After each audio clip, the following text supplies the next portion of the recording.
in the particular. But how do you give your argument? Because Muslims, they always settle their matters based on the Quran and the Sunnah. So what would you say, or how would you give your argument from the Quran and the life of the Prophet? You see, not just the Quran or the life of the Prophet Muhammad sallallahu alaihi wasallam. Jihad was never given to, the directive of jihad was never given to a prophet without a legal rule. Only after a prophet was given a legal rule over his people. Moses, for instance, was always enjoyed moral authority over all the Bani Israel.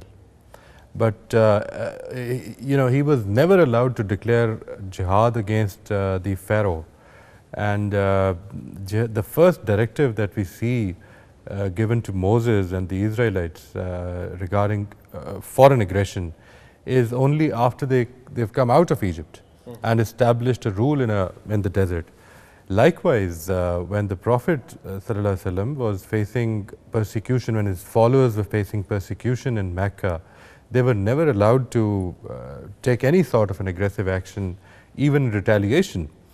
It was only after the establishment of a rule in Medina that the Prophet and his followers were given the directive, given the permission of jihad as such. But one of the arguments can be that Prophet was not given the, I would say, I wouldn't want to use the word permission, but maybe the jihad was not allowed at that time because, number one, he was from those citizens, living amongst those citizens, and any sort of covert action was going to be probably very devastating.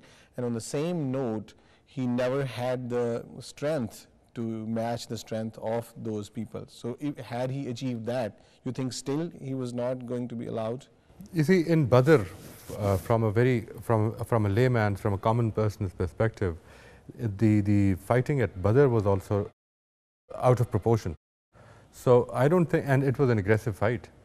So I don't think the second issue is of any concern for us, because you see, in Badr, in Uhud, if you read the surahs Anfal and Al Imran, you'd see that the Quran is guaranteeing the Muslims victory over their opponents on the basis of a particular other law.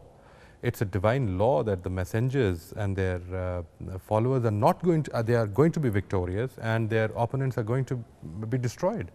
So these victories are a specific divine law coming into practice.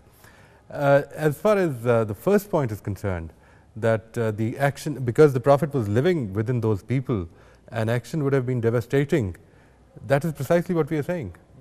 That because when you're living in a particular state, and when the opponent does not know where you're fighting or whom you're fighting against, and even if we are at a war or not, that is precisely where the moral aspects of jihad come into practice, and they become they become practical.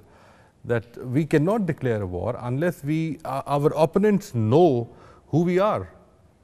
Okay. Asif, I have another question on the same note. Like historically, the argument that Moiz has given, how do you see this argument, being implemented by the, founding scholars during the Muslim rule? The tradition for the large part really corroborates this point of view, and regardless of whether the argument is a non sequitur or not, the foundational argument that Moiz gave, the fact is that mainstream Muslims have always accepted it on the basis of one argument or on the other. For instance, Qadi Abu Bakr Jassas in his Kamul Quran quotes from Surah Al-Hajj, where he says that the permission uzina lillazina yuqatiluna bi annahum zulamu, that people who had been wronged have now been given permission. And he says that historically we know that this permission was given after the second pledge of Aqaba, by which time the Muslims had been able to form their collective legal authority separately. I'm deliberately not using the term state because it can have so many different modern connotations.